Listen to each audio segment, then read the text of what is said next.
So after graduating, Julian Williams began his career as a brand designer for Nike in Amsterdam. From there, he went on to work with brands and studios such as Karl Lagerfeld, I'm so sorry, and Walsh and Tommy Hilfiger. Most recently, he was the lead opposition brand designer on Joe Biden's 2020 presidential campaign. His greatest dream is to make good work with good people when he isn't designing. He is voguing, writing poems about birds, or listening to indie folk. So we're so excited to have you here. Feel free to take it away. Cool. Thank you so much, Alma. Let me make sure my screen sharing is working because sometimes it is a little finicky. Cool. I think you should be able to see. Yeah? Rad. Okay, cool. Hi, everyone. Thank you so much for asking me to speak with some of you all again, some of you for the first time. Like Selma said, I'm Julian. Hi, I'm a graphic designer. I'm an art director. I do a lot of different things outside of the world of design as well, but graphic design is like my baby, my first love what I get to do. I've kind of entitled this talk Good Things, Good People. I'll explain a bit more about what the reason for that is later. But I'll start just kind of like giving you an insight into who I am, where I came from, where I went, the ups and downs, the tears, the laughter. So let me see if this one's still, okay, cool. This horrible, disgusting graphic is like an amalgam of a bunch of places and people and organizations that are really important to my life. It's kind of illegible, but I kind of like that a little bit. This is me. I'm Julian. A little bit less hair there.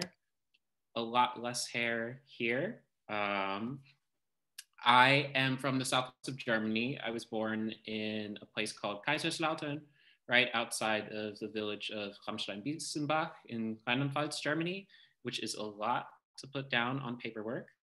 And I'm half American as well. So my mom is from Germany and my dad is from the United States. My American hometown is El Paso, Texas. So I was born in Germany, lived there a few years, moved to El Paso, have moved all around the United States and back to Germany and stuff because my dad was in the military. So I've always kind of had this sort of European American upbringing. And when it finally came time to decide on where I wanted to go to school, because I had always been interested in art. And actually, I didn't really know about graphic design or what it was until the second I decided to study it. I had always grown up drawing and I really loved comic books. And I kind of, when I was really, really little, wanted to be a comic book artist. And then I think that kind of translated into like drawing interesting letters and stuff. And when it came time to decide what I wanted to study at the university level, graphic design seemed like an interesting decision. And I wound up in the state of New Mexico in Santa Fe at the Santa Fe University of Art and Design. And I kind of, so my parents were really strict. Like I said, my dad was a soldier. So I like, and I feel like when I was growing up, I wasn't allowed to like do a lot of stuff. So I actually wasn't too familiar with like the internet or Photoshop and those kinds of like design programs. I had always been like a lot more analog. So when I got to university and had a bit more freedom, I kind of like gravitated towards graffiti culture and meeting people in New Mexico who understood this kind of world and learning about like typography and visual communication through this medium. Mostly legally, sometimes not so legally, but the stuff looks really pretty, so yeah. And on top of majoring in design, I was also minoring in fine art, and I did a lot of print work. I very often tried to kind of like combine these two worlds. And then this kind of stuff is like the first design work that I was ever doing. It's god awful. I love looking back at it now because it's like totally illegible typography and horrible colors and like awful layers on top of other awful layers. But this was like me really like figuring out the computer, figuring out the Wacom pen, figuring out these programs that I had never worked with before that I quite honestly felt quite worried about because a lot of people who I was going to school with, I felt were quite ahead of me. This was my freshman year. And then in my second year, I feel like I kind of started understanding things more. getting a base for typography, really having conversations with people about things that inspired them, and also still kind of making my kind of like tongue-in-cheek kind of design. You can see with this like condom poster that's behind me that has all these like philosophers and stuff on it. I kind of forgot what that project was, but it was very fun to make that. And that's the kind of stuff that I feel like I'm still making, these kind of like cheeky, interesting, eye-catching things, hopefully. And then I kind of like stopped worrying about the stuff, you know, like I feel like when I first started university, I was so in my head about like what everyone else was doing. And then I kind of like hit my stride and was taking influence from like the architecture that was around me in New Mexico and making things like this that were quite digital, and really just like having the best time with graphic design. Somewhere around it was either my second or third year of school, a studio, two guys from Portland named Bijan and Chris came to talk at my university. Bijan now runs a studio out of Portland called Fisk. If you don't know it, I hope you know Fisk. They're fantastic. I love their work. I think that Bijan and his people are really like pushing graphic design to make interesting things. If you don't follow them, please follow them. But Bijan and Chris Burnett came to give a talk to my university. They had both been students at CalArts, and they had both gone on to intern at Nike. And they gave this talk, and then they gave this like workshop where they divided us up into teams, and we had to kind of make like hypothetical work for Nike. And I remember just being so stressed out and just feeling like, oh my God, I have to make the most amazing thing ever. I was in the lab for like hours making stuff. I was up until like 4 a.m. in the lab, like crying, because I just felt like everything I was making just like wasn't hitting the mark. And so at 4 a.m., I kind of like turned my computer off and like defeatedly walked back to my dorm, little to know that my dorm, someone had set off the like sprinkler system and the entire dorm had flooded. And we had to sleep in this like brightly lit kind of like shack for the rest of the night. So it was like the worst night of university ever. It was also an important time because I was so stressed out at that time. And then later on in the summer, Bijan reached out to me. He remembered my work and he was like, hey, I'm doing this project for Nike. And I think that the kind of work that you're making would be a really good fit for it. Do you want to work with me and Fisk on this stuff? And I remember just having like a complete 180 from the kind of like attitude I'd had before. I was like, I really want to work with Bijan. I really enjoy the kind of stuff that Nike makes. I'm just going to go at it and make ridiculous stuff like I always do and have fun with it. And it was a project that I really enjoyed. And I appreciated so much that Bijan reached out to me. He's someone who I'm still in close contact with. He passes through Amsterdam sometimes because he gives a lot of talks around Europe. And every time he comes through, he's come and seen me. And I'm so like thankful for him. I really think that he kind of got me a bit like focused in my design career. And so then I did that little project with him and it was for Nike. And I kind of started like really being like, like Nike, like this is an aesthetic that I really like. Maybe I should look into trying to work for this company. Like, obviously it's impossible to do it, but I'm just going to check it out. And I saw that they were hiring an intern in Europe and I applied and I had an interview and I got the job. I was in Santa Fe, New Mexico, halfway through the last year of university. And at like 4 a.m. in the morning, I got a phone call from like a ridiculous phone number that I didn't recognize. And I picked it up and the guy on the phone was like, hi, are you Julian? You're going to come to Amsterdam and work for Nike. And out loud on the phone, I said, fuck. Like it was the first thing out of my mouth because I was like, I had just woke up, it's 4 a.m. I'm in New Mexico and someone is telling me I'm going to move to the other side of the world to a place I know nothing about. But I did. I was like, okay, let's do it. So I packed up everything that I owned and got on a plane and moved to the Netherlands.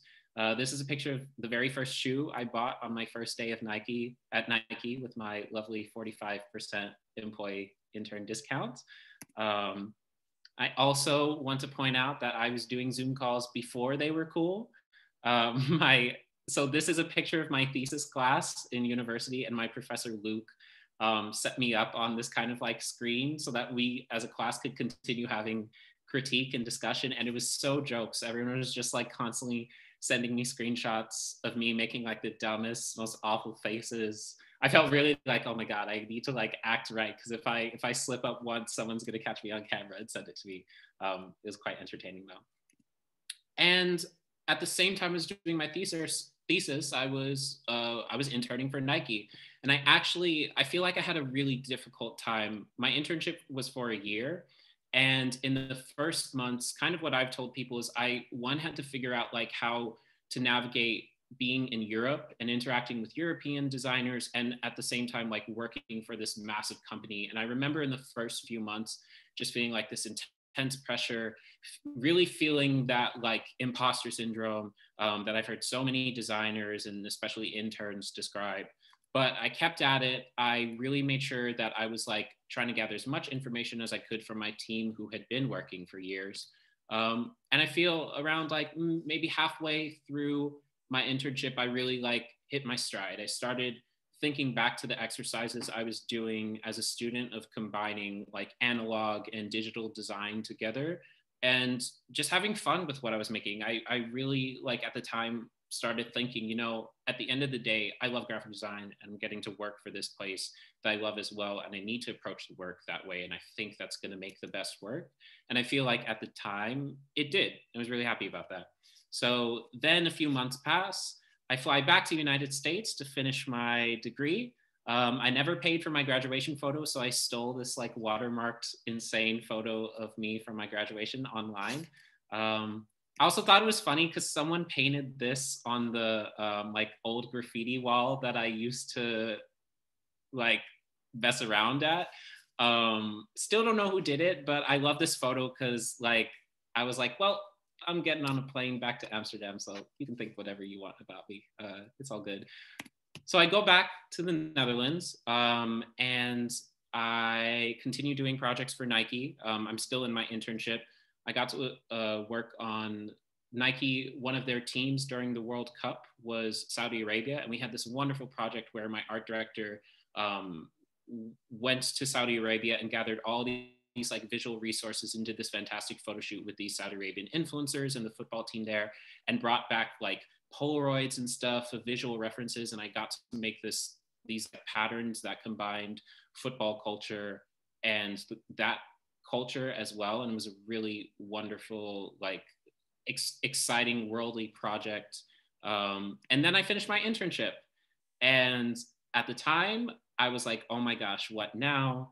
I've interned for Nike for a year. What's going to happen next? And luckily, I was hired by Nike as a brand designer, which I still couldn't believe, but I was really happy that I got to continue learning and working with the people who had already kind of like given me so much so early in my career. Also got to have a few more opportunities to do things that were quite new to me, like do creative concepting for a photo shoot, which is what this image is. It's something that was done for Nike Golf in Paris. I also got the chance to do some art direction for illustration, which was something I was quite interested in coming from an illustration background. So I was doing all these fantastic projects for Nike and doing all this new stuff that I'd never gotten a chance to do with like a great team before. And then I got fired.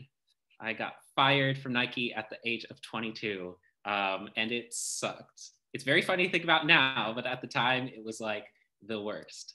The reason I got fired, interestingly enough, you're all sitting here listening to me talk about design. I was invited to give a talk about design by an old professor of mine and his new design students, and I did. And my Instagram has always been my kind of like place for creating personal work and reacting to social contents and happenings in the world across Europe and the United States or whatever is going on in the world.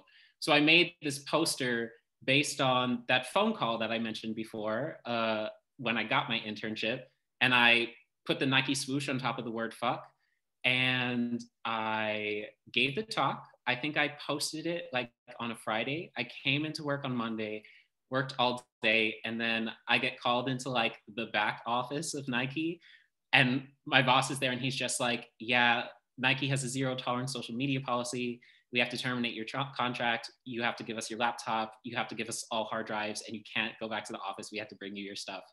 And yeah, this photo is me 2 minutes after being told that I lost my job. I asked some random lady to take a photo of me. I don't know what possessed me to do that, but I'm very happy that I did at the time because now I get to share it with you. And obviously at the time I was just like crushed. I like couldn't believe that this was happening, but it definitely led to me kind of like rethinking ways that I was approaching design. And it also led to some pretty amazing stuff. But before the amazing stuff happened, a lot of things sucked. So at the time I lost my job, I was living in Amsterdam. I also lost the contract for the place where I was living was ending. And obviously I didn't have a job and it was difficult to find a new job. So I used the last of my money to move everything that I owned into a storage unit. And I just started couch hopping with friends. And I really hated that. I'm someone like, I really don't like having to ask other people for help or burdening people. And so for like about like 2 months, I was just going from couch to couch. But at the same time, I had this kind of mindset of, I love graphic design and I can't stop making stuff. Like just because this bad thing has happened, I don't have someone reaching out to me with work, I'm gonna make stuff as if someone was. So I started creating these like insane briefs for myself. Like this middle thing is design a rave poster for a rave on the planet Venus in a made up language. And the kind of mindset that I had, and the reason I was doing this was because I had had all this work from Nike and I was looking for interviews and I wanted to show people, yeah, this isn't a real brief, but I'm showing you that if it did so happen that someone came to me and said, you need to design a rave poster for a poster on planet Venus, I have that work ready to show you and I can show you that I can do this kind of stuff. A little crazy, but I made a plethora of stuff and I was feeling really motivated and excited to just make design stuff. And I was also fortunate at this time to be living with a lot of like-minded, creatively minded people who would give me feedback on my work and who would also be making stuff. And it just kept my spirits going. And then eventually I was lucky enough to secure an interview with Karl Lagerfeld. They have their main headquarters in Paris, and they also have a headquarters in Amsterdam, where they do a lot of their marketing and design work. This is that lovely outfit that I wore for my interview. I was like, gotta make sure I have my stuff together. I want to ace this interview. So I went to their offices. I went back, I had my interview, I went back home, got a phone call saying, we love you. We would love if you started on Monday. I said, cool, fantastic. Put my phone down, went to the bathroom. I came back, picked up my phone, and the very first thing that I see, this is not a lie, is Complex News. Karl Lagerfeld is dead at the age of 85, literally a minute after being told that I'm going to work for him. So the project manager called me back a few minutes later and was like, hey, don't worry, we're still going to hire you, but can we like adjust your booking by 1 week because everything is insane here right now? And I was like, absolutely, I completely understand. Super excited to join the team. And it was interesting actually that this happened. And there had already been these projects set up for me, but a lot of projects also emerged, obviously, to like remember Karl and work on new product and stuff.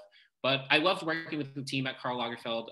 They gave me a lot of opportunity to kind of like revamp a lot of their social and digital content and to have some fun with their product. Like it was my first opportunity to do like a product photo shoot, and they gave me all these bags. And I was like, you know what, it'd be cool if we, like, these bags are all these different sizes. Why don't we just like shove them into each other like a Russian nesting doll? And the like marketing director kind of looked at me weird, and I made this mock-up and I was like, this is what it's going to look like. And she was like, this is cool, let's do it. So it was really cool to like see people trusting in my like crazy ideas. And that was great. So I worked there for a few months. And then I freelanced for quite a while, traveled around a bit. I still had yet to see a lot of Europe, and I wanted to do that. But after a year, I was like, okay, I need to get back into like really focused work. So I actually applied for a job at Tommy Hilfiger and got it. And I started working for Tommy Hilfiger as a digital designer at the start of 2020. So there I was focusing on digital design, but I really loved working for Tommy Hilfiger because my bosses and coworkers felt quite like a family, and like at times more so than other places I had worked at. And I feel like they were really interested in me as a person and interested in bringing that kind of stuff into the work that we were doing, which was awesome for me because when I am not designing, I Vogue.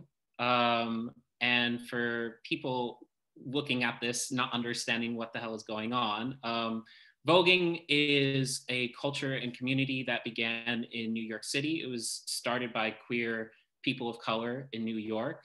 And they have these kind of competitions, events called balls throughout the world. And the balls are really about like living a fantasy. They're kind of a commentary and a satire a bit on the fact that queer people and people of color and women aren't always afforded the same kind of opportunities as, say, cisgender, straight, white people.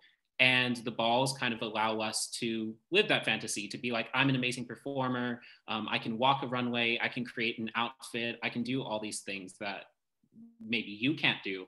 And is a huge part of my life. I've met so many amazing, talented, inspiring people. And I've had opportunities to kind of now combine the design world that I live in with this ballroom world that I love and am part of. So Tommy Hilfiger was having a photo shoot for a new collection, and the head of influencer marketing ran to my desk. Someone, the news had like gotten out at Tommy Hilfiger that I Vogue and know who Vogues in Europe. And the head of influencer marketing came to my desk and was like, we want you in a photo shoot, and we want to know who the cool people are in Amsterdam who should also be. And I was like, you know what? At the time, I had only been voguing for about a year and a half. I was like, I know the people who you really need to talk to if you want to have this photo shoot be amazing. So I introduced them to my friends Meraki, who's on the left, and Aitana, who's on the left of the right photo. Amazing voguers, brilliant performers, amazing energy. And I got them booked for this photo shoot. And it was fantastic. Like, they really brought the energy and did all this stuff that, like, I think the art directors had imagined. And it was just so fantastic to see my friends like using their talents in a way that I felt they deserve. Like one of my friends came up to me and was like, oh my gosh, they're paying me this and this much to come and do this photo shoot and work for a day. And I kind of told them, I was like, yeah, you know, like they need you. They can't do this amazing stuff that you do. And God, it's I can't begin to tell you like how much of an amazing feeling it is to just like see these two kind of worlds combine and see your friends happy, and to see your friends butt up in advertisements online and in cities that you live in around Europe. That was quite funny. So I was working for Tommy Hilfiger at the beginning of 2020, and then something happened that was just like a dream come true. When I was studying design, I really looked up to Jessica Walsh and Stefan Sagmeister. Like, to me, they were like rock stars of graphic design, doing the kind of things that I was interested in, like pushing the envelope for creative ideas and ways to present visuals. And when I was finishing my internship and looking for work, I actually emailed Stefan Sagmeister and told him about me getting fired from Nike, told him I loved Sagmeister and Walsh and wanted to be a part of their studio. Very kindly, Stefan emailed me back and he said, Julian, thank you for your email. I like your work, but sadly, I feel that right now it's not the direction that we're looking for. And I was like, oh, this is so cool that he like took the time to look at my stuff and be like, oh, well, it's good, but it's not good for what we're doing right now. And I was like, okay, fair, total respect. And then around, I believe, late 2019 or so, Sagmeister Walsh, that studio ended and Jessica Walsh began her own studio called And Walsh. Which is a female-led studio. She's one of the few female creative directors in the design studio world. And I was sitting on my couch a little bit after the pandemic started, not after the pandemic started, a little bit before it started. And I get this email from Jessica Walsh asking me if I want to intern at And Walsh. And I like jumped off of my couch and was like, hell yes. Immediately, let's do it. So I was still working for Tommy Hilfiger at the same time. And in the evenings, I would intern remotely with And Walsh. And gosh, like I love the energy of the studio, and obviously like their visuals are just great. But something I really respect about Jessica and her studio is that they are a testament to the fact that diversity breeds intelligent, fantastic, interesting work. Like I was working with people from Brazil and the United States and Korea and India. And I was like, obviously, we're making really interesting, engaging stuff. There's so many cool people interacting with each other, talking to each other. Also, women are running the show, which is awesome. And I was so tired of working for men after like even just a few years. I was like, yes, like, and also like I feel like I don't remember like ever laughing and having so much fun while working. I wasn't even there in New York. I was working remotely. I started in February, and then the internship went into when the pandemic started. And I was so happy to be working on this kind of stuff at the start of the pandemic. We made these like ridiculous emojis that are kind of about like the life that a designer experiences, like getting paid in exposure, being stressed out about Photoshop. And I was just like, I was so happy just for the opportunity to be working on this kind of stuff, and also really appreciative of the fact that like this is the kind of stuff I was making when I got fired. Like no one asked anyone for this, but why not make it? Like why not have fun? This is something that we all experience, and it's so important to do this kind of stuff because you love doing it. I mean, I hope if you're studying design and pursuing a career in design that you enjoy it. So pandemic happens. I interned for Walsh for 3 months, and I freelanced for about a month.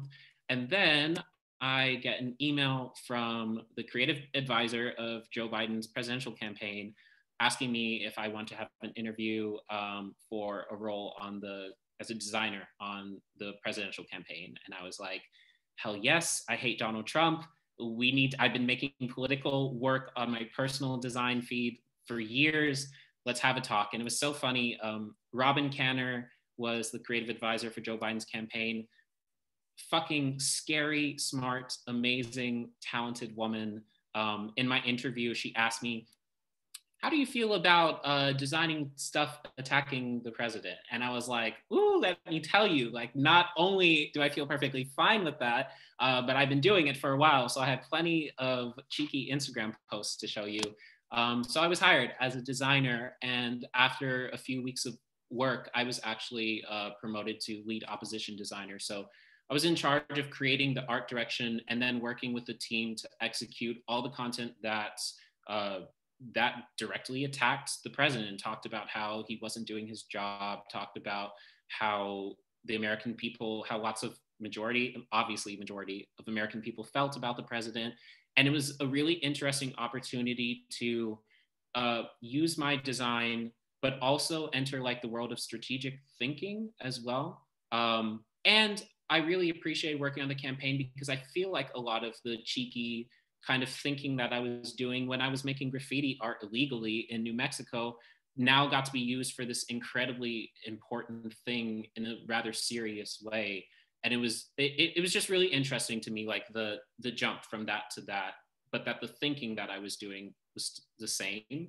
Also got to work on some projects that kind of just like came up as the election progresses. Like working on a political campaign is wild. You work every single day, obviously, because you never know what's going to happen. I was also the only person working on the campaign outside of the United States. And I was working like 17 hours a day for 3-4 months.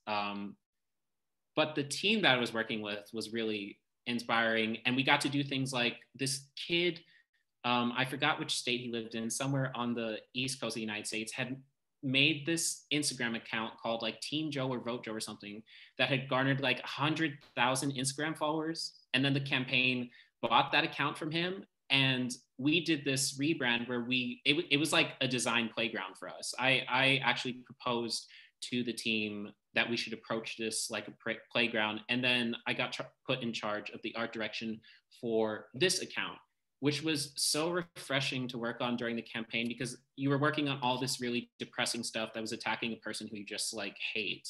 And then there are opportunities to talk about really inspiring people in bright visual ways and like not being really like constrained by design rules. We worked with Jonathan Hoffler, who perhaps you've seen his abstract art of design special on Netflix. He was brilliant, and it's really funny that middle typeface is Mercury, which he made, and My boss and I like stretched the hell out of that typeface, and we were just like asking him for permission if it was okay. And it was really cool to see them kind of like be like, yeah, it's fine. Like, let's beat Donald Trump, do whatever, stretch it out, whatever.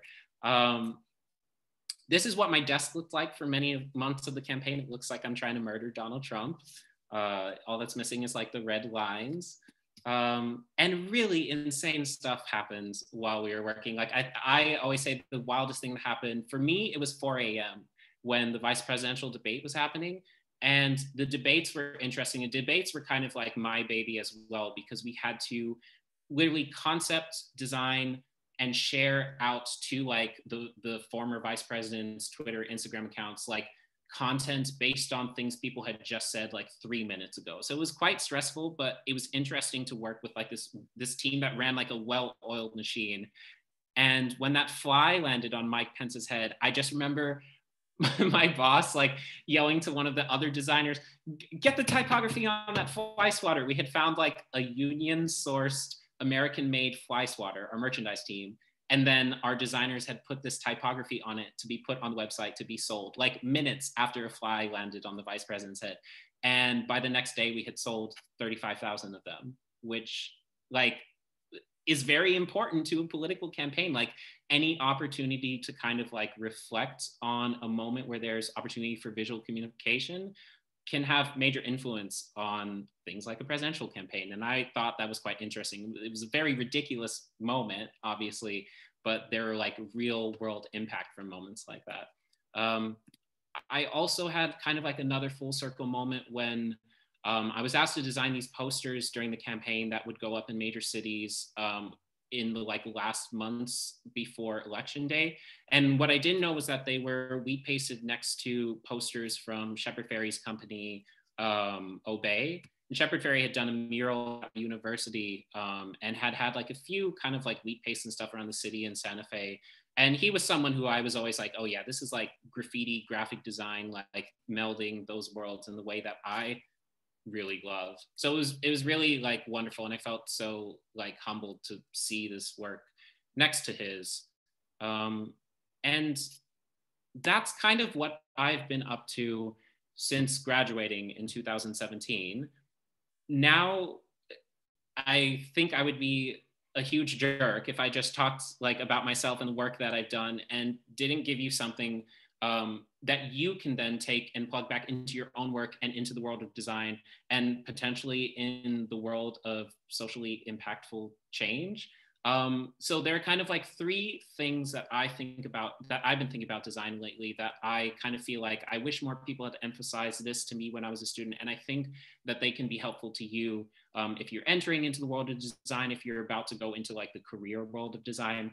So these are the things I think are important. Know that people matter. Like, no one wants to work with an asshole. That is like, please take that to heart. Like it's so awful having to like work on important things and you're not happy like with the people who you're working with. So like try to approach things with, I don't know, just not being a jerk. And then hopefully you make some fantastic connections. And something else I would say, if you're going into like interviews and stuff, know that the people have already seen your work. Like if you're applying for a job, they've looked at your website, they've looked at your Instagram, they know your work. The thing the interview is for is so they can find out about you, because you're going to be entering into like a position with them. You're going to be working with these people for a long time. So they want to know the kind of person that you are and let that kind of stuff flourish. Like that's something I've really realized after having interviews throughout the year. It's an opportunity for you to really shine. And then hopefully you get to work with some amazing new people you've never met and keep contact with people who are your professors and keep contact with people who inspired you. And maybe you get to see your friends smiling at you at a fitting for a brand because they're really awesome, talented people. Like this photo in the middle of my friend Meraki smiling in the head to toe Tommy Hilfiger at their headquarters is just like, that's the real deal. Like that's the real, like, oh my God, I love what I'm doing so much. The second thing I really encourage you all to think about is learning to talk about yourself and your work. And I preface this by saying, I know that not everyone can just like get up and get up on a soapbox and talk about themselves and stuff. But I think it's a really great investment to practice talking with your peers, talking with other creatives about things you're working on, things you're interested in, things you're not interested in, things you think suck. Like, being able to sell yourself and sell ideas is such an important part of what we do, like on screen and off screen. So I think it's really worth it to like invest in public speaking classes or just having chats about something interesting you saw on the internet with your peers. It's a huge investment and will benefit you so much later in life, because we're visual communicators, but we're communicators as well.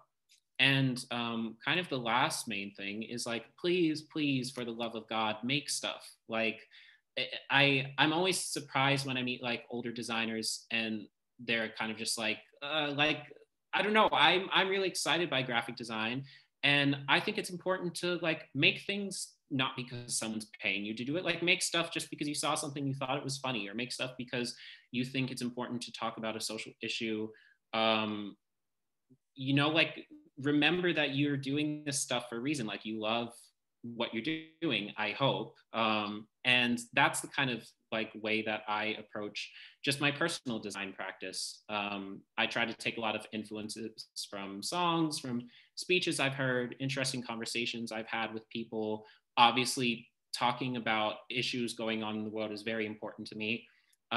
Last time I talked to Ryan, I promised that I would show some Phoebe Bridgers content because I am the biggest Phoebe Bridgers fan in the world.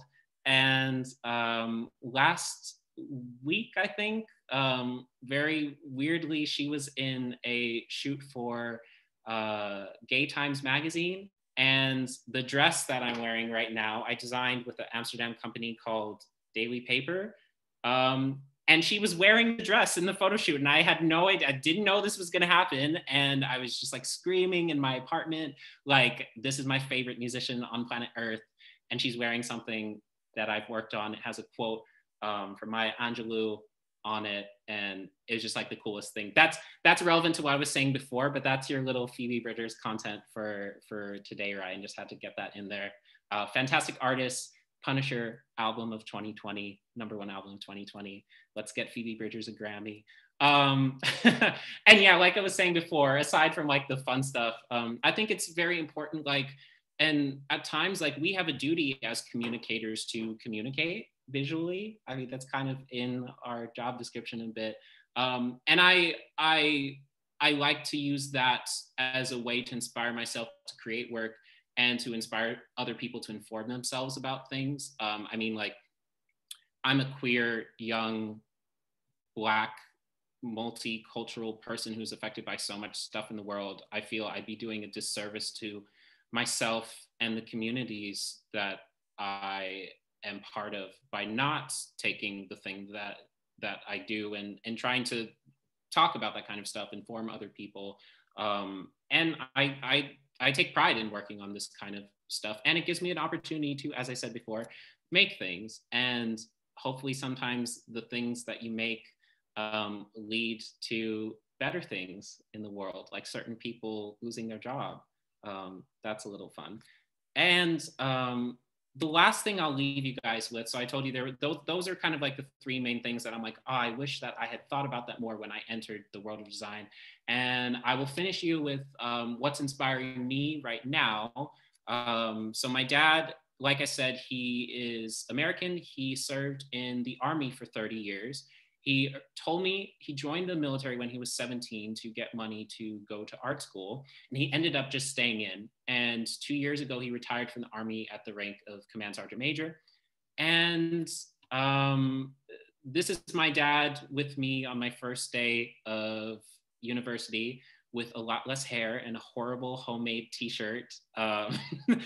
And I was always so thankful that, like, my dad had worked so hard to provide for his family and that I was able to study design.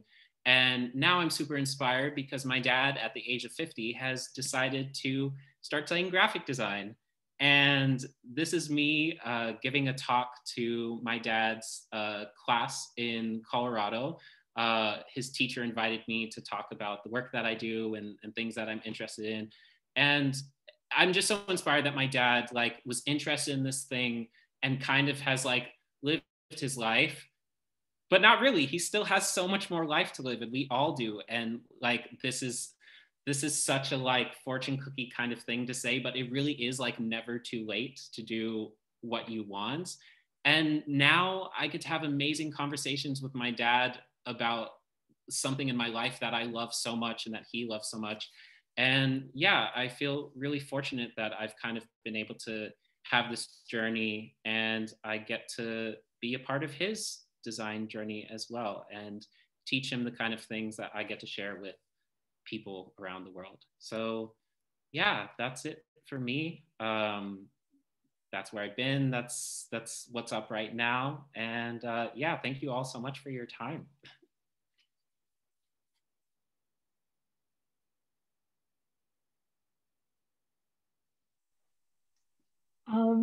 Thank you so much for sharing. That was a wonderful presentation. And we're wondering if it's okay with you to open it up for any questions anyone may have, whether in chat or out loud. Yes, bring on the questions. I did have one question when you were talking about the, I forgot what it was called, the debate.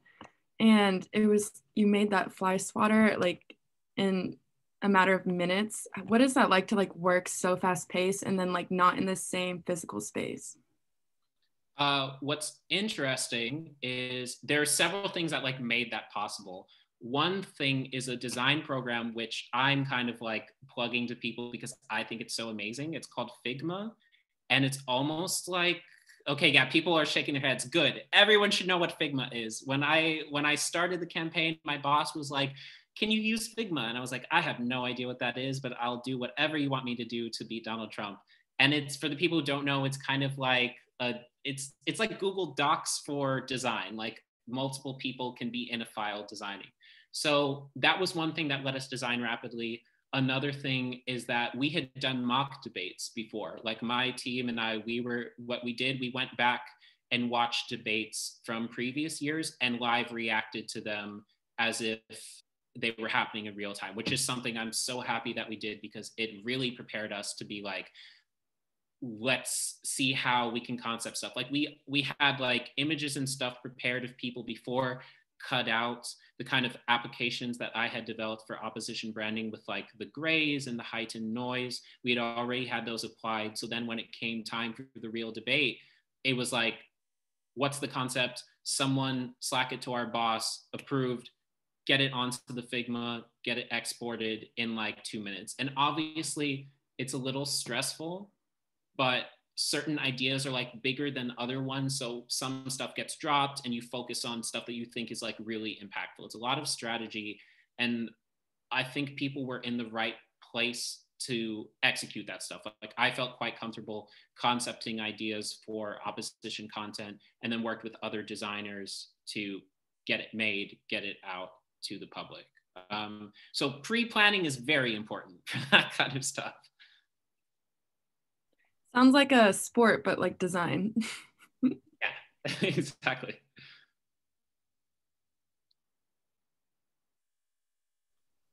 Yeah, I have a question.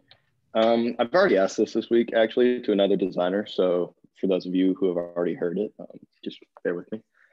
Also, first things first, congratulations on Phoebe Bridgers wearing your stuff. That's like a fucking dream.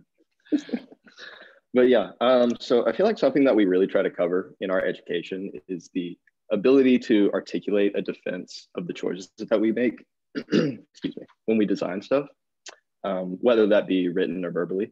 And I'm just wondering if there's ever been times in your career where you found it more appropriate to just let your work kind of speak for itself rather than like trying to write or like verbally articulate a defense. Yeah, that's very important. My website is a place where I try to do that. Like I often have like students show me their websites and portfolios and stuff, and there's a bunch of words everywhere. And I'm like, this is the opposite of what you want. You know, like I said in the talk, like it's good to be able to talk about yourself and your work, but when it comes to like the design and stuff, you're communicating something. Like someone told me something that I take to heart, you know, you can't stand next to your poster. in real life. You know, you can't stand next to it and talk about it and stuff. And I think you should approach presenting your work like that. Like there are certain places where I think it's good to know how to talk about your work in interviews and stuff. But obviously, like on websites, I advise like having as little words as possible. I try to keep like maximum a paragraph on my stuff, and I always kept it like at the bottom of my page after they've looked at all the work. That's something though that like I would take with a grain of salt. I see other people doing different things in the way that they talk about their work. Sometimes something that can be interesting is taking influence ridiculously from music and poems. Again, my boss at Joe Biden, Robin Canner, amazingly intelligent person, describes typography as music. Like we would be in phone calls with Jonathan Hoffler and she would be like, yeah, it's like this, the emphasis on this like sans serif represents like this chord. That's kind of like really bouncy and loud in this Jeff Buckley song. She was a massive Jeff Buckley fan. And that's another way that I think you can approach kind of presenting that stuff, like thinking of things like poems, like when there's kind of like a hit on something, maybe there's a sentence somewhere in between your work. Yeah. Yeah, totally. The visual medium is just speaks 1,000 words. Thank you. Yep.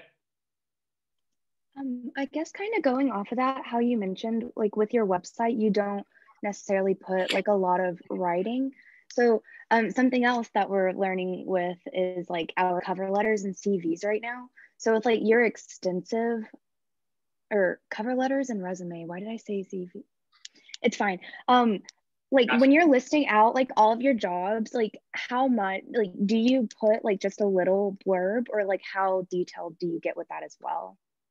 So I think what I've been telling people, I think the more your design career progresses, the shorter this stuff should get. Like when you leave university, you don't have that experience. Like, you know, I remember when I graduated, I was like breaking up projects and kind of presenting it as like, you know, I did like the art direction for this, and I also did the design and stuff, because you want to kind of make it seem honestly like you've done more than you really have, but you're being truthful. You're talking about stuff that you've really worked on. I remember when I first was looking for jobs, my resume was like chock full of words and being like, yeah, I know Photoshop, I know this program, I know this. But as your career progresses, you know, 4 years, 5 years down the line, I think the people who you're applying for jobs like should expect that you know how to use Photoshop and stuff. So you don't need to put all that thing in there. Like I don't mention programs that I know how to use anymore. What I mention now in my resume are like last few places I've worked, I mention stuff that I do, like branding and art direction. I also mention stuff that I'm interested in, because I think it's important. Like when you're going in for an interview, they're there for you as much as you are for them. Like they're going to get something out of you and you're going to get something out of them. So I think it's quite good to talk about stuff that you're interested in, so they get a sense of who you are, the kind of work that you want to be making. And with cover letters and applying for jobs and stuff, have like a base cover letter. I'm sure this has been told to you, but like a base cover letter, you kind of adjust it depending on the place that you're applying to. Sometimes certain places I feel would be so different from other places I'm applying that maybe I write a whole different cover letter for them. But I think having a base is good. And something else that I would really suggest, I hate Microsoft Excel. Every time I open it, I feel like my soul is leaving my body. But one thing that I do find myself regularly using it for, when I was looking for jobs in the first few years of working, I would list it by year. I would list all the places I want to apply to. And I would mark them all in yellow. That meant that like I hadn't heard anything back from that place yet. And then when I applied, if they said something to me, like I would put it in green, or if I got a rejection, I would keep it in red. And I would keep a notice of that stuff, so I can refer back in future years and think about, oh, I talked to this person before, they said no, but maybe a skill I have has changed. You know, Stefan Sagmeister, when I was talking to him about potentially joining Sagmeister and Walsh, he was like, I don't think it's right now. And I'm so thankful that he used that wording, because it really made me realize, like, just because it's a no right now doesn't mean that it's a no forever. So keep track of that stuff. I want to just piggyback off that. That's a great question. And what you mentioned, Destiny, like when you wrote Jessica, like that was like a cover letter, right? But it seemed like so personal. Like, yeah. I am not entirely sure the process of how Jessica got to me, because I was offered the internship. Like I wrote to Sagmeister and Walsh, and Stefan Sagmeister responded, and then Jessica started her studio and Walsh. There is a website called Working Not Working, which is fantastic. Yeah. I think that's a really good source for finding jobs, and also finding like events and stuff where you can meet people. Like I met David Carson randomly at a windmill bar in Amsterdam, at a Working Not Working event that I had no idea he was going to be at. And we had a few drinks, and he talked to me. He gave me his business card. And I drunkenly took the train home and lost it, which sucked because it was like a real like printed thing. But I don't remember if I applied to something on Working Not Working. If I did, it had been like a year before I was contacted by Jessica. So I'm not really sure how that happened, but maybe there was like a trickle down of me talking to Walsh before. But I think that's another reason why it's good to kind of like keep track of this stuff. And it's always fun to go back and be like, oh, I was doing this in this year. That's interesting.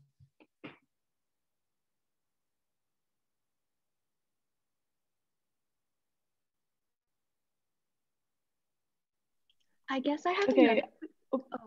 Go ahead, Des. I'm so sorry. So I was just thinking about this also when you were talking about your resume, and you said that like at a certain point you stopped putting like what programs that you know how to use, or like software and stuff.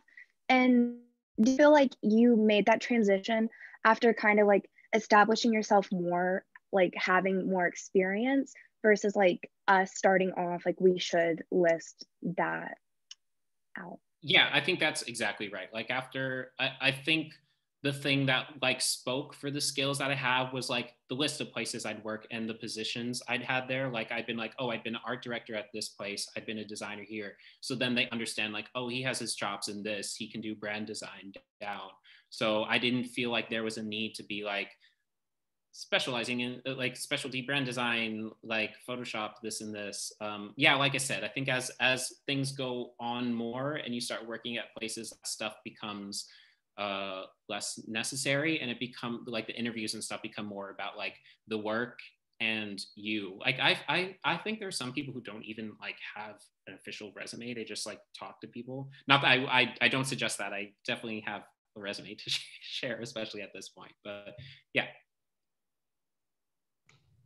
I have one other question, unless somebody else. I've already met with you, so I've asked a lot of questions already.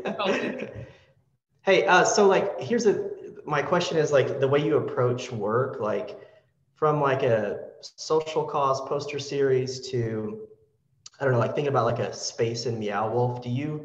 Is the problem always the same for you, or when the medium shifts, do you find yourself sort of like, pivoting, I guess? Or I just wondered if you could just talk a little bit about how you work within different mediums, like fashion, right?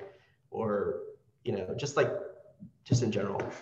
I think actually looking at it the same way is what's given me the opportunity and the ability to work at all these different places. Because I began my career, like I always talk about, like there's like the kind of design, creative work that you do. Maybe you're an art director or digital designer or a graphic designer, and I've done all of those. And then there's maybe like the focus, like you work for a company that is about fashion or a political campaign, or you're working for a studio that's doing stuff about like environmental change.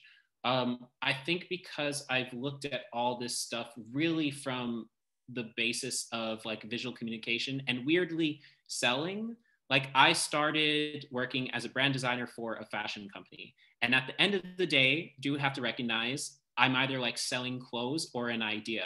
And I don't think there's anything wrong in looking at everything like that. Like when I was working on Joe Biden's campaign, I was basically selling the idea of Joe Biden, in the same way as when I'm working at Nike, I'm selling the idea that this shoe is better than any other shoe. Or or selling the idea that we should invest in solar energy, obviously, because that is a worthy investment. I feel like other people could maybe talk about this differently, but I try to look at it as the same. Like at the end of the day, I'm always like, as a visual communicator, I'm trying to communicate an idea. Maybe the physical, tangible thing is different, but I can find similarities in the way that I present this stuff. And then obviously, like, you know, for a campaign or something, maybe there's certain ways you have to go about presenting those ideas, but it's an idea at the end of the day, I feel. That's great, thank you.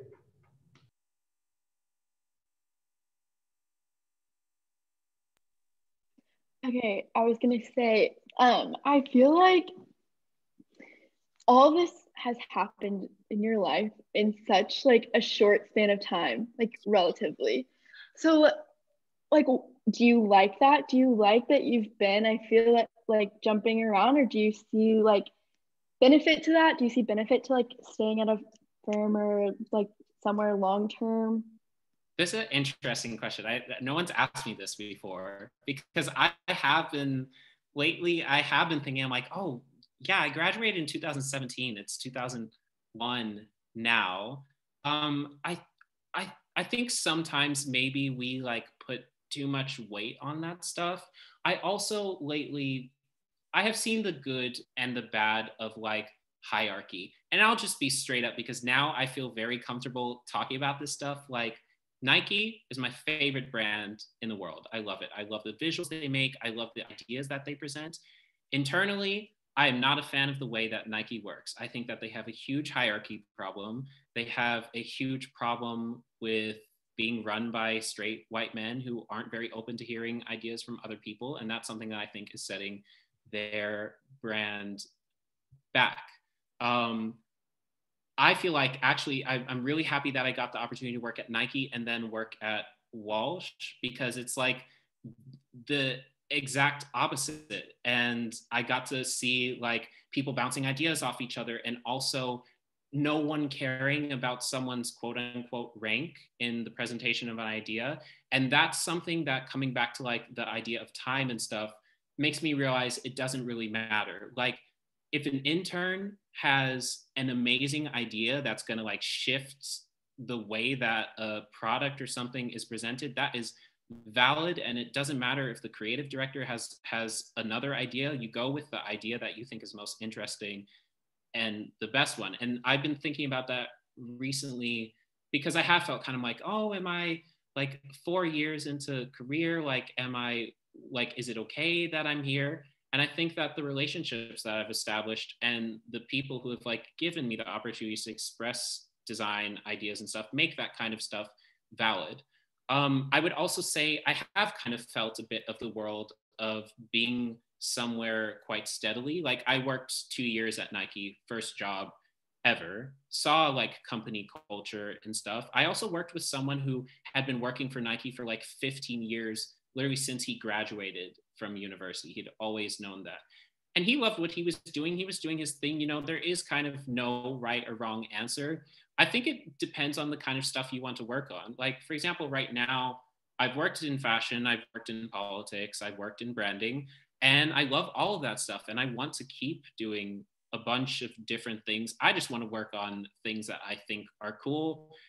I want to work with people who I think are good working on good things. And I think also the fact that I, again, come back to this idea of like, I'm selling ideas, makes me comfortable in working for a bunch of different things. And I think it just depends on what you want. Like, some people really specifically love fashion, and I love fashion, but I also love politics, and I also love talking about social change. And I hope that I get to hopefully touch all these worlds for the rest of my life. And yeah, I think you just have to kind of like make that decision yourself on the stuff that you're interested in, the way you want to go about doing that career-wise.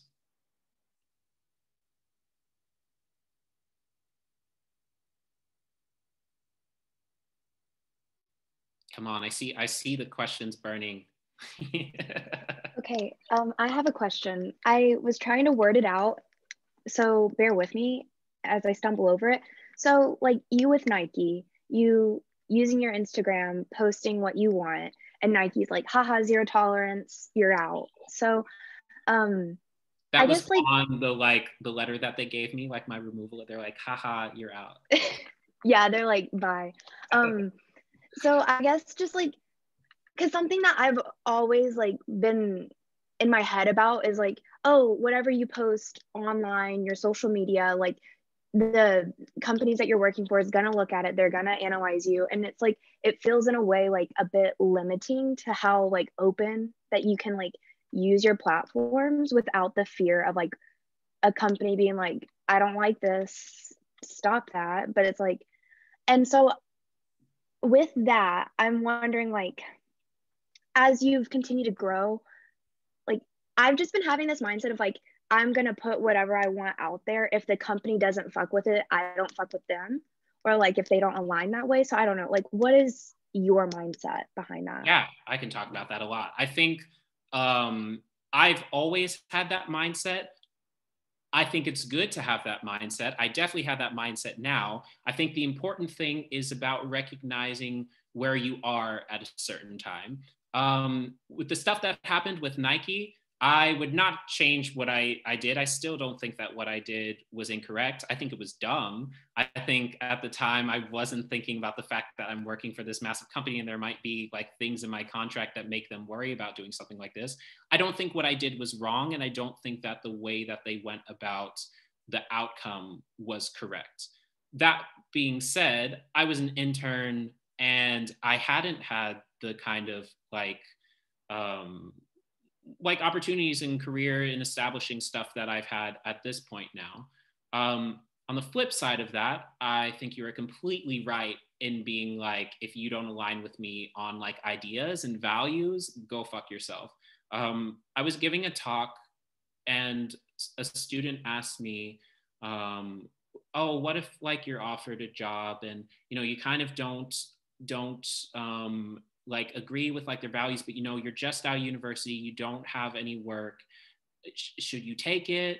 And I told him, I was like, look, I've been homeless, I've had no money, I know how rough it gets, but please don't do that, because at the end of the day you will be very unhappy. And like that at the end of the day should be one of the things that you're most focused on. Like the thing that makes me happy right now is working on good stuff with good people. And I think if you kind of like start your career already going on this thing like, well, I need money, I don't so much agree with that, it's just going to continue kind of like this spiral. And also, again, coming back to what I spoke about earlier about you're in things like when you're having interviews and stuff, it's for you as well for them. I've had interviews before where in the interview, I realized I do not want to work with these people. That's very important. Like trust those feelings when you have these interviews and stuff, because sometimes you're making a very big commitment to give 1-2 years of your life to these companies and these people. And if you're not feeling it, like think about why. Like I think you should always think about how you feel after an interview. It can save you a lot of headache in the future. And definitely like stick to your guns, because now, I mean, I know some of you have been on my Instagram. Ryan said that. I am not like quiet or censoring myself at all on Instagram. I talk about politics all the time. I talk about ridiculous stuff that other people perhaps maybe find uncomfortable, that I'm just like, well, I grew up in Europe and I feel fine talking about it, so tough. And I think that thinking that kind of way has brought out a lot of stuff in a lot of the places I've worked for. When I worked for Karl Lagerfeld, I was working with a lot of older German people. And I grew up in a village with nothing but old German people. And let me tell you, they act a certain kind of way about stuff. And I was coming into meetings being like, here's what we're going to do. We're going to stuff some bags inside of some other bags and it's going to be amazing. And the director's just like sitting there like, what? But then you show them the stuff and they understand. It's good to push where you can. But yeah, still like recognize where you are, and hopefully like you get to really like stand for that stuff that you believe in and talk about the kind of stuff you want to. And sometimes when it comes into the professional world, it's really awesome. Thank you. Yes, that was so insightful. It makes me think about like, I don't know, I feel like a lot of my friends and I have been talking about like the level of professionalism and how like just fucked professionalism is and like that, because it makes me feel like I have to in a way hold back on like myself or like my personality or like my ideas, and I feel like, oh, I need to like kind of like reserve that and like just fit within like the environment, if that makes sense. Yeah, I completely I'm really trying to push people to kind of like disrupt the old straight white man narrative, creative director establishment that exists in the world of design. Professionalism is not a thing. We are people. I wrote something recently, I haven't published it yet, about like, basically it's like a fuck you to people who say don't put a smiley face at the end of an email, or like don't put exclamation points in emails. Like, go fuck yourself. Like, sorry, I'm a person. This is the way that I talk. I'm very wary of people who are like this. And I'm really happy that you talk about professionalism. I mean, again, it's like, you know, take it with a grain of salt. You have to be aware, you know, you can't just come into a meeting with a creative director and be like, I'm the smartest person in the room and you should listen to me and like this and this. But the kind of like professionalism narrative is also rooted heavily in like racism and undermining women and queer people in the professional and creative world, and it needs to be done away with. Like something I've told people about before, I once had an interview and I also want to say, I think I mentioned this in my last talk. I think people need to get really comfortable talking about the privileges that they have. Like, something that I need to recognize is that I'm a man, I'm a cisgender man. I also am a citizen of multiple countries, which gives me some privileges that are not afforded to other people. Lots of my friends who I was studying with at Santa Fe University of Art and Design were from Mexico, and they had a really hard time finding work in places where they wanted to work after university, simply because of the place that they had been born. And I think it's really important for us to like recognize this within ourselves, within like the groups that we interact with and the creative world. I once had a very like self-conscious moment in an interview about my race, because I was interviewing with a company in Amsterdam. I was waiting in the kind of like front lobby, and it had been raining, and the interviewer came down. I saw her coming down the stairs. She stopped, she looked at me, and then a random man walked through the door with like a pass, and she turned to him, a random white man, like tall white guy. And she was like, "Oh, Julian," to him. And I was like, oh, I'm already not her idea of what a graphic designer is based on how I look. And needless to say, I did not work at that place. That is the kind of like professionalism and stuff that I'm just like, I'm happy to see like when I have creative directors and stuff with tattoos, because I'm like, that shit shouldn't matter. If I can design a campaign that gets rid of a horrible president, why does it matter if I have dreadlocks or if my hair's up or if I'm wearing lipstick? Like, yeah, hate professionalism. Sometimes it's necessary though when people get buck wild, but. I mean, do you think that's like the future of where like our new, I mean, I feel like this feeling is a collective feeling of like our generation. I mean, is that the future of jobs? Is that we don't have to be like professional like our parents were? I don't know. Yeah, I think also this last year, there are going to be huge shifts in the way that design, creative world works after this year. You know, after seeing your bosses in pajamas and stuff and your classmates, I'm that's a thing that I actually feel thankful for in the last year, like recognizing that we are not people, that we are people. We don't need to like put up this facade of professionalism, because at the end of the day, we're all like creative thinkers who are working on stuff together as a team, whether we're wearing a tie or PJs, you know? And that's the stuff that matters. And that's the stuff that makes interesting work. And you know, like people should be comfortable when they're working, and yeah, and they should feel comfortable when they're like approaching work as well. And I think this idea of professionalism and what a professional is sometimes like hinders that. I actually made like a running joke on my Instagram about this when I worked at Nike. Very often there were free drinks at work, And I had some mates at Nike, and sometimes we'd be absolute buffoons at company parties and stuff, which happens, like people having a few beers and just like acting a fool and dancing and stuff. And whenever we have that kind of stuff, I used to put like #youngprofessionals on my Instagram. And I think now, like back then, it was like a cheeky, funny thing, and people would know, like they're like, oh, #youngprofessionals is on Julian's Instagram. There have been drinks at work, obviously.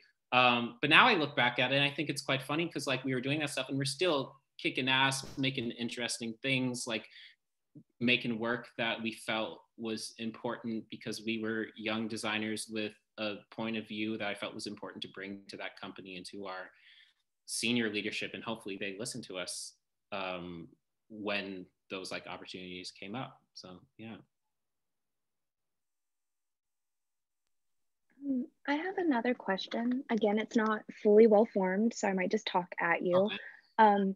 So I'm, like, this has been weighing on my mind like for such a long time with like diversity within design, because I feel like it's so hard to come by like any BIPOC designers, any like queer designers, any of that spectrum. And it's just like, that's so devastating to hear about that like moment in Amsterdam of like the lady just like using that bias, like already be like, oh yeah, I don't recognize you, I don't see you.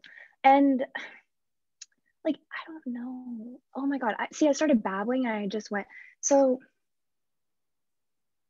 I guess, like, did you, with the universities and institutions that you've gone to, like, I mean, are you asking if I was informed about like? Oh, well, no, like, I was just trying to like word, how was your experience? Like, did you ever have like these weird like realizations or experiences in like predominantly white institutions, and then like how you were explaining that in some of your other jobs you were able to interact with like all of these like other people with other lived experiences, and just how like that informs good design. So I don't know, I feel if you really can work with that. For I know some of you spoke with Luke Dorman. He was my professor at Santa Fe University of Art and Design, and bless him, because he really like made us aware of POC designers and like shifting things in design. I remember having conversations about how like the majority of people in design classes at university level are women, like identify as women. And then it's like, why are all the creative directors men? This is insane. And I think that we need, yes, so many people shaking their heads now. Like, yes, see y'all. We need, just like people need to get comfortable, like talking about their privilege, we need to get comfortable talking about that, like at a university level. And this stuff is proven. It's the same thing as how, like, you know, like kids know and stuff about like, or like kids don't think about race and stuff the way that we do as adults. Like to them, we're all the same. I've seen it with young people in my family and stuff that I've interacted with, and then they have stuff like put onto them, and that like builds as you get older and stuff. But I think like just like in the same way we need to be comfortable with talking about children about this kind of stuff, about the existence of queer people, the way that we're different and stuff.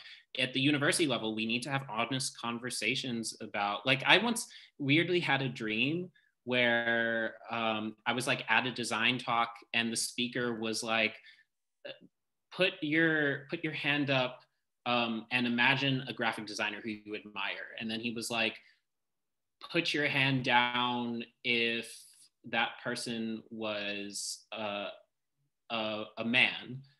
And then they were like, put your hand down if that person was a white person, like not a person of color. And then there was like almost no one with their hands up. Like, I think when I was a student, even like if you would ask me that question, I would have thought of like Stefan Sagmeister or Jessica Walsh. And thankfully, like there's a powerful, intelligent, talented woman in the world of design. But yeah, and I also feel thankful, for example, for your university inviting me to talk, because like I had Chris and Bijan come and speak to me. And I was like, yes, like people who look like me, who had the experience and they do stuff and they're successful and they love design and like it's real, like it can happen. Oh my gosh, this thing that I love can happen for something like me. And I remember really having this feeling, like talking to Bijan and Chris, of being like, oh my gosh, like this is going to work out. Because when you're a student, you have these worries, and then when you're a gay student, you have even more worries, and then when you're a Black student, you have more worries, and when you're a woman, you have more worries, and when you're trans, you have more worries. And it's so nice to have like this realization that like it shouldn't matter. And for some people, they break through that barrier, and we all need to like push that. Yeah.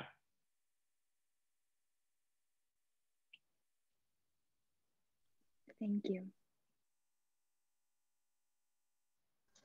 I was wondering, like you mentioned, like having imposter syndrome, and that's very nice to hear from like a student perspective, because like I ask other students and I feel like they experience imposter syndrome, but I feel like if you go up to Chip Kid and you're like, do you feel bad sometimes? He'd be like, maybe. But so it's nice to hear from like someone who's a bit more laid back to be like, yeah, I've experienced this. But I was wondering like you mentioned, like designing just because you love designing and like doing that. Did you ever like find yourself designing for other people, not as like a, hey, can you make this website for me for free? But like, hey, you're my buddy and I want to design something, so I'm going to design something for you. And what's your opinion about like kind of designing as a way of like showing affection towards like friends or family? Very interesting question. Hell yeah. So I would say, especially when you're young, especially when you're a student going into the world, like free work and stuff is a slippery slope. A lot of people will tell you to just outright not do it. But I think often the people who say that, like, have on fucking blinders. Like they have people who've been working in the field, who have careers, who are making money, have steady paychecks, and don't understand what it is to be a student or to be homeless or to not have money. And I get that. When I was a student, I was working with a design agency in Santa Fe called Ideas and People. And I was also doing nonprofit work with like Planned Parenthood in New Mexico and stuff. One, because I felt like it was important stuff to work on. I also felt like I was still a student, so it was a chance for me to work on like bigger briefs than stuff I could think up as a student. So that was like a plus to my portfolio. And I even now I've had this recently in 2020. The mayor of Santa Fe approached me to design literally like a promise of the people of like a logo for a promise of the people of Santa Fe, that they were gonna look out for each other and wear a mask and be there for each other in times of COVID. And he asked if I would do it for free, and I said yes, because I think it was a very important thing. And it actually led to a nice like discussion with the journal, with the newspaper there, Santa Fe Journal, about like my process in making that and stuff. And I feel like that was way more valuable than like them chucking me $75 or something. You gotta be careful with this stuff though. I think when it comes to friends and stuff, especially if they're also like people who are like in your same situation, like working, young people, like they need to recognize that this is what you do. Like, and if you just did everything for free, like you're not gonna eat.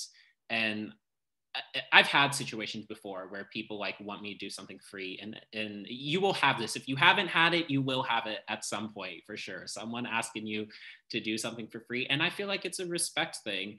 But it's also a moment for you to kind of just like think about the situation and kind of like make that choice yourself, if it benefits you in some way, if it benefits some other organization in some way. And also like designing, I like that you said like designing like affectionately, or like for like I love that. Just those two words together, designing affectionately, is so nice. And I feel like my personal design practice is that a lot. I love making things that just like surprise people who had no idea I was going to make something based on like a conversation that we had. And I don't really know what else to say about that, other than like it's kind of like an internal conversation you have to have with yourself depending on the situation. But please try to get paid for work where you can, like, or like if it is a certain situation, like ask for something. For example, with the mayor of Santa Fe, he reached out to me, but I told him, sure, I want to have a phone call with you though. Like I want to have like a face-to-face Zoom thing. And that was cool. I was like, hi, like I love your city. I lived there for 4 years and I think it's great. I think it's really inspiring. And he chatted with me for like 30 minutes and now he knows me. And I was like, cool, that is good enough for me. Let's get this logo going. Yeah. Okay, I think we have time for like one more question. So. I wanted to say, just as like a younger person who has been homeless and like had issues like being housing secure, it's so like sometimes disheartening hearing designers talk about like, oh yeah, I went to college and then I got a job and now I'm resiliently designing things back to back.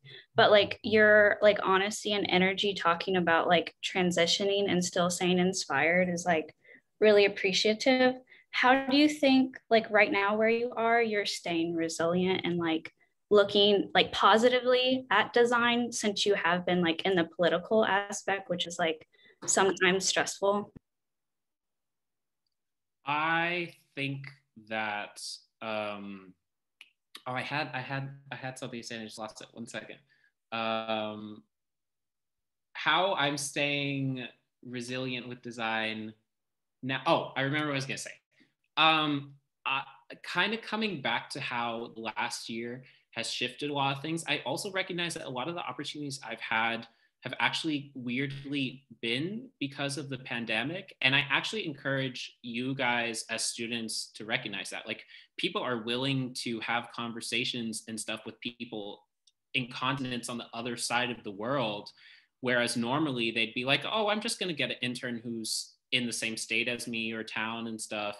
I've never been to New York City and I was working for months with people from a bunch of countries around the world who are based in a studio in New York City. That's one thing I think I would say to like inspire you to kind of like broaden your horizons.